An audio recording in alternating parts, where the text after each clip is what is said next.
Happy New Year, everybody. It's time that we get back to work.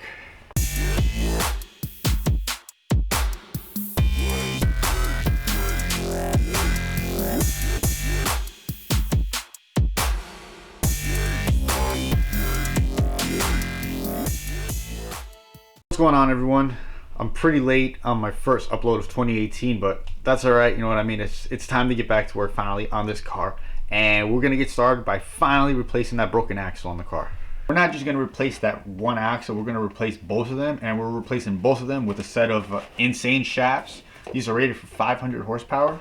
So to get started, the first thing you wanna do is, while the car's still on the ground, grab a 36 millimeter and just start cracking loose your axle nuts.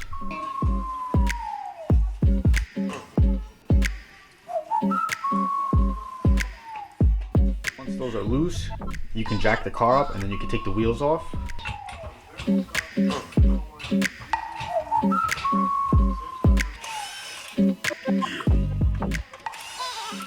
So this angle might be a little hard to see, it's just a little tight right now. Normally, once you're like this, you're gonna take the rest of the axle nut off, and then you're gonna have to probably take your caliper off just so you can swing all this stuff out of the way. Since this is the broken side, I'm just gonna start with this side first.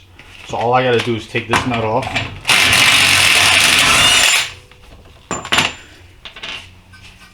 And I can just kind of pop this out because the axle's already broken. So here you can see a better look of how the axle just sheared in half. Super clean. I mean, like, I've never seen an axle shear that clean. But so now we're gonna work on the inside, and we're gonna just pry the rest of that axle out. I just said on this side that I probably didn't have to take half that stuff apart because the axle's already broken. Duh, I gotta put the new one in anyway, so I'm gonna show you guys how to take the whole side apart, so when you gotta get ready to pull an axle out, it's the same thing. So the way I'm gonna go after this is gonna remove the two nuts off the strut. So it's one here, and there's let's see if we can get the camera in there. Right there's two. You're gonna loosen those up, take the bolts out. There's a brake line bolt right here. This is a 12, I believe. Take this out, so this is gonna be loose. And once you take these two nuts off, the spindle is gonna come forward. I'm gonna see if I can get away with leaving the caliper on, but just keep an eye on, if you leave the caliper on, that this brake line doesn't get stretched, or there's too much tension on it, because you don't want this to be stretched. So we're gonna do that first and then lower the spindle, and that's pretty much how you would go about to pull this down so you can pop the axle out. All right, so here's a better look of what I actually did. Like I said, took the two strut mounts out, the bolts out for the strut, loosened. I actually ended up taking the whole brake assembly, the caliper, and where's the bracket? And the bracket, just because when I was trying to get a wrench in here to loosen this bottom one, I couldn't get around the caliper. I mean, if you have an extension, you can do it. I don't have one with me right now, so that's the only reason. It's not hard. It's 217s for the brackets, and then the 212s that hold the caliper up. So that's out. One important thing I forgot to mention is this guy back here. Why? I tucked him back here. It's your speed sensor. All right. This is going to be attached about right there. This will be in here, so when this spindle comes down, you're going to stretch that wire. It's 110 millimeter. All right, be careful though, sometimes these don't like to come out, so just take your 10 out and try to see if you can wiggle it, spray a little WD on it or whatever you have to see if it'll come out. If it seems like it's not budging, don't take it out, just leave it in there, save yourself the headache. There's another 10 back here on the bracket you can kind of take off, and when you loosen the spindle up, just kind of keep like a jack stand under it, so that way it's not pulling on this wire. So that's just one important thing to remember. All right, so now we pretty much have our space. This is where, if the axle was still connected, I'd pop it out of here and kind of straighten it out, so it'd be straight here, because now the rest of the axle is all in there. There's the broken piece. So for that, we're going to go under the car and stick a pry bar under it and just pop it out. Now when you pop it out, you might have some trans fluid come out with it. It shouldn't be like pouring out, it might just kind of start dripping out. So have a pan ready if you want, but I'll show you where I put the pry bar. Pop it out, and that's it. Then we're just gonna pop the new one in and do all of this in the reverse order. And it's a little hard to see, but right now what I'm doing, you can see my pry bar right here. We're gonna stick the pry bar right under the axle. All right, I have a pan ready, but I'll move it out of my way. All we're gonna do is give it a good pull, and that's it. And there you go, the axle's out. Just keep your drip pan ready. We're just gonna work this guy out. And that's pretty much how you would pop an axle out. I mean, it would be a full axle, so I'll just show you a little better on the other side. Let's get this piece out. Again, just slide it out like that. It doesn't seem like anything's dripping out, so we're good. And now we're just gonna put the new one right in. All right, so here we have the two axles side by side. Here's the broken one. Here's the insane shafts one. Visually, if you look, this one obviously looks thicker, which I would, you would hope it is, because this is rated for 500 horsepower. So this would be the weak point. I mean, well, technically the weak point in the axle is these joints inside right here. But I think they beefed this center section up to take the abuse, because I'm pretty sure that's where this snapped, was right before the joint in here. But just for curiosity, I want to see what the difference is. So I just have, again, a caliper.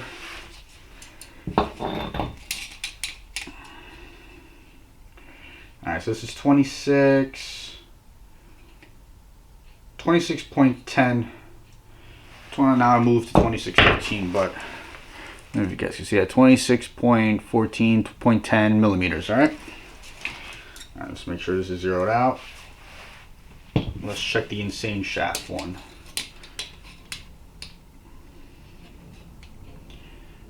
So this is 1 millimeter oversized, because this is 27.16. So visually it looks bigger, but I mean theoretically it's only 1 mil over, right? Yeah, 1 mil over. I think I'm right. If I'm wrong, correct me, make fun of me, whatever. It's bigger though, so that's good. Here you guys, again, just a better look, side-by-side comparison. There's no different color. It looks OEM. Whatever, stop talking. Let's put it in. Hopefully there's enough light here so you guys can kind of see what's going on. I want to give you the best angle I can. So pretty much we're ready to install axles now. What I normally do is I'll just pop an axle out, pop the new one in. I don't really do much to like the tip or whatever, but for the insane shafts, they actually give you like, not a set of instructions, but kind of like a guideline. And I kind of ripped it up when I opened the package, but it'll say right here, the center C-clip on inboard housing with grease. I don't know, spell check that, but pretty much what I think they're saying is, because I could see this right here, the center C-clip doesn't really have any grease on it. And you want grease on it when you're going to put it into your diff. So that's what I'm going to do. I'm just going to grab a little bit of axle grease and just kind of grease it up. Again, this is how I'm doing stuff. If you guys do it differently, that's fine. Leave it in the comments. But this is just a way of how I get stuff done. Alright, not much. And this will also help it slide into the diff as well. Alright. That should be fine. So we got that center C-clip greased up. We have the spindles kind of turned out of the way. So we're just going to go in this way. Careful with the boots. Line it up inside the trans. And you see how I'm kind of turning this, just because you want this axle to be as straight as possible for when you're punching it in. And when I say punching it in, some people say hammering it in. You'll see what I mean. You're just going to grab the axle, just kind of force it in. So here we go. There, that just slid right in. So give it a couple more hits to make sure it's in all the way. There we go. Actually, it wasn't in all the way. Now I got it in. We're in all the way. Now, next thing we're going to do, this is the hard part. I have energy suspension bushings on my lower control arms, but you want to kind of grab the control arm and pull it down, because you got to slide this in here. With these bushings, it's going to be a little harder, but I'll show you. We're going to spin this the other way. And then we're going to kind of get it in there. All right. So now we're in. Find the splines. Okay, we're in. Grab the new nut they give you. Thread it on so it doesn't pop out again. And that's it. We're going to connect everything now.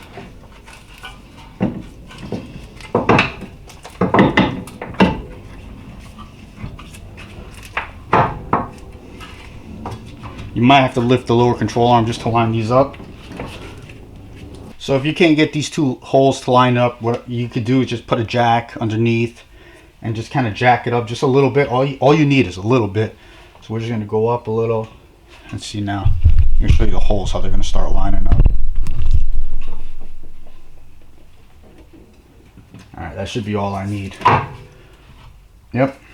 So we'll get our bolt, thread that one through. And to get the top one, you're gonna pull this out a little bit, and that's it. And now we're just gonna finish all this up, put the nuts here, put our caliper back on, our ABS line, finish it all up, and we're gonna go right to the other side and do the same exact thing.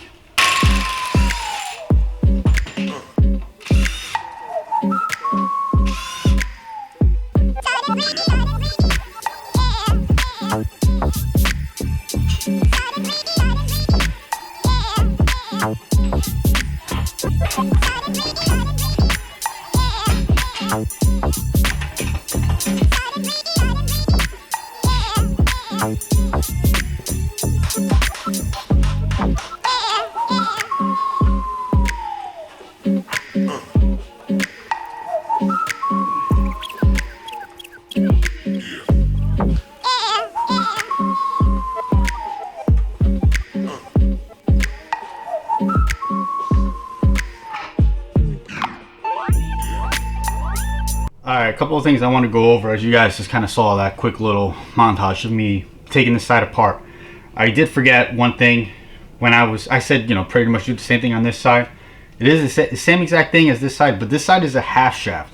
So I'll show you more when I actually pop it out. But this side, we're not pulling it out of the trans. We're pulling it out of, I think it's called a half shaft on the trans, but the axle itself goes I'll show you when I'm under there. But we're gonna pop this one differently. We're not using a pry bar. We're gonna use a punch and a hammer, just kind of how you saw me pop this side out. I want to keep this axle as a spare in case I ever need it, which is why I use the punch. Where is it? I just use a regular flat punch to tap it out, because most of the time that's how the axles are going to be. They're going to be stuck in there, so you don't want to just wail on it with a regular hammer, because you're going to mushroom the tip, and then you'll never really, well, you can get the nut on, but it's going to go on probably cross-threaded. So just want to use a regular punch in case you ever want to save the axle. So like I said, I'm going to save this one, but that's pretty much what's going to happen. They're going to fight you on the way out. So we got it out. Now we're going to go under there. We're going to use that same punch, and we're just going to kind of put this on the back of the axle, and we're going to punch the axle out because it's slipped into, like I said, into a half shaft, whatever the correct terminology is. I can't think of it right now, so let me show you what I mean. Alright, so let me just show you guys the difference. The axle we just did, which was the driver's side, as you can see, it has a male end on it. This is what I mean by it's a half shaft. This is a female end, so this is going to slide in to basically another half shaft that's on the motor that looks like that. Alright, so we have to pop that out like that. Where I'm going to put the punch is on the actual axle itself. You don't want to put it on this dust cover, because this is, you know, this is thin metal. This is going to bend. I'm going to put the punch somewhere under here, wherever I can get it, and just start hitting it, and slowly it's just going to start popping out until eventually I can grab it and pull it out. So that's what I mean by this. Doing the passenger side is a little different. So also with this side, you're not going to lose any fluid. So you don't need a drip pan anymore. You can really get under the car, make as much space as you can, and just tap on it until it pops out.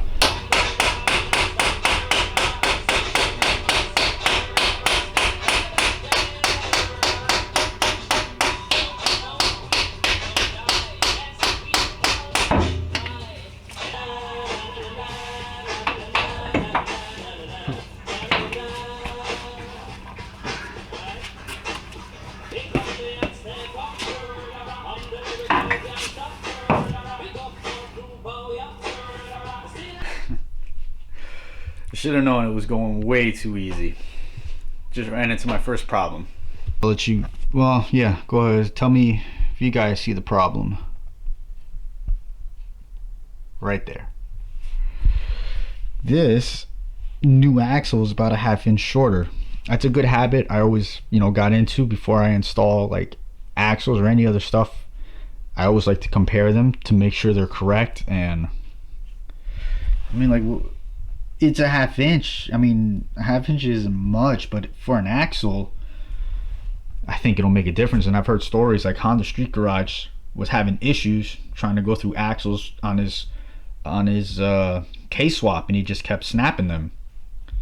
I don't know how much gap he had, but I mean, a half inch is a half inch. So I'm stuck right now. If I think I'm gonna try to install it. I want to see how much the half inch, like where it's gonna give. I'm sure when I install it and I push it all the way in, when I go to tighten it, there might not be enough thread there or threads there. I already emailed the company. I sent them pictures and I want to see what they say. But it's like, what if they tell me that's normal? I don't know, kind of thing, you know what I mean? That's why I kind of want to install it and see, like, if it don't fit at all, it don't fit at all. But I don't want to put the OEM one back in. They get back to me, they say that that's like that for whatever reason. Then I gotta pop it out again and put the other one. Like, it's doing double work. So but it's double work if I put it in and they tell me that that's wrong, but the part numbers match up. I don't know. I'm gonna think about this and I'll get right back to you. All right, so I feel retarded. I was sitting here looking at the axles and just thinking about it, and then I thought of something, and that's what the problem is. So I want to show you guys. So here's the OEM axle. As you can see, I don't know if you guys can see, there's flex. I was doing it like this. Let me get the camera better. So do you see the OEM? Oh, let me hold it. The OEM. Oh, come on. I could basically push it up and down. You know what I mean? So I get the new one, and I have no movement down, but I could pull it up. So if I hold these side by side, as you can see, one's a little, this one's still shorter than the other. But if I pull that up to, you know, give it the same stretch that this has, there's my half inch. So these are just so new that they're not fully, you know, the grease is still cold. Well, it's cold in my garage, so the grease is cold. Right here, if we start working it up, that's my half inch. Or if I just hold this down, it'll match up to the other one. So these are right. Just one of those things that, you know, when you line it up and it's still new in the pack, but here we could just work it and it's gonna stretch just fine. It's not binding, it's gonna open up to the way it needs to be. So they're good. Let's install them. All right, so that's pretty much after you put it all together. You bring the car down. The best way to tighten up your axle nuts is with the car on the ground, because the wheels are not going to be turning. I don't have my torque wrench with me right now, otherwise I'd give you the correct torque. I don't know what it is off the top of my head, but you're going to tighten your axle nuts, tighten your wheel lugs once they're all on the ground. And one thing you want to do after you tighten your axle nut, so this little notch you'll see right here, that's actually meant for you to grab like any kind of punch, and you're going to punch the top of this axle nut down. This is meant to be yeah, basically just punch down, so that's going to lock this nut from ever backing out. I'm not going to do that right now because I'm actually going to be in this area again, and that'll be for another video, so I'm going to leave that the way it is. But if you guys are done with your axles, make sure you get a punch and a hammer and you just punch that down so this nut, it's not allowed to back out anymore. After you do all of that, you're done. It should only take you about 2 hours to do at most, and that's just with the right tools. Very simple job. We're going to test these axles when we go back to the track. Hopefully they don't cheer on me anymore. I don't think they should, but I don't know. I guess that'll put insane shafts to the test. And don't worry about that little hiccup I had again. Just anytime you have an axle and you feel like it's a little short, just kind of play with it and see if it has that little give to it, because I think from them just sitting in the garage, the grease was cold, the rubbers was just brand new, and it didn't want to flex. Just check that before you do anything else. So thanks for tuning in to this video, guys. I really appreciate it. 2018 is going to be a great year for us, and just tune in for the next video because we have a lot in store to get this car ready for next season. So stay motivated, keep making these streets louder, guys.